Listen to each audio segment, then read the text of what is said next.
kwento. Ngayon, pag-usapan naman natin tungkol sa do's and don'ts na tickets kung paano mas maging responsable at magalang online. Alam ko, madalas tayo nag-scroll sa social media, pero may mga bagay na kailangan tandaan para maging magaan at masaya ang ating online experience.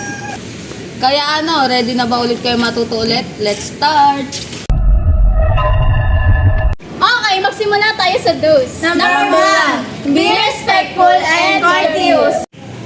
Sa online world, napaka-importante ng respeto. Pag magaling ka mapag-communicate ng maayos, mas magiging magaan ang atmosphere sa kahit anong online conversation. Number 2, think before you post. Minsan ang mga post natin ay may epekto na hindi agad natin nakikita, kaya mag-isip muna bago mag-share. Number 3, give credits where it's due. Kung may nakita kang cool post or magandang idea, don't forget to tag the original creator. Number 4, respect privacy. Huwag kang mag-post ng personal details ng iba kung wala namang pinagbibigyan ng permission at kung ayaw mo makakita ng iyong private life, goes for them. Ngayon naman, let's talk about the don'ts. Huwag natin gawing toxic ang online world. Number 1, be a troll.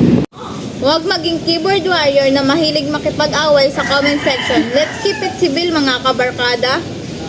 Number 2, share false information.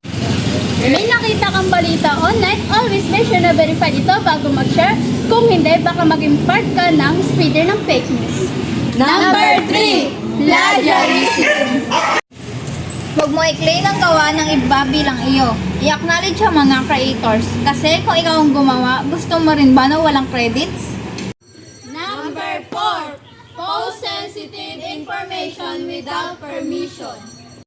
Irespeto ang privacy ng ibang tao. Kung ayaw nilang i-share ang kanilang personal na buhay, huwag mong ipilit. So ayun na nga mga kabarkada, sana may natutunan kayo about do's and don'ts na ticket para sa masaya at magaan na online experience. Kung nagustuhan mo ang video na ito, huwag kalimutan mag-like, Share! At mag-comment below kung may netiquette tips kayong gustong idagdag.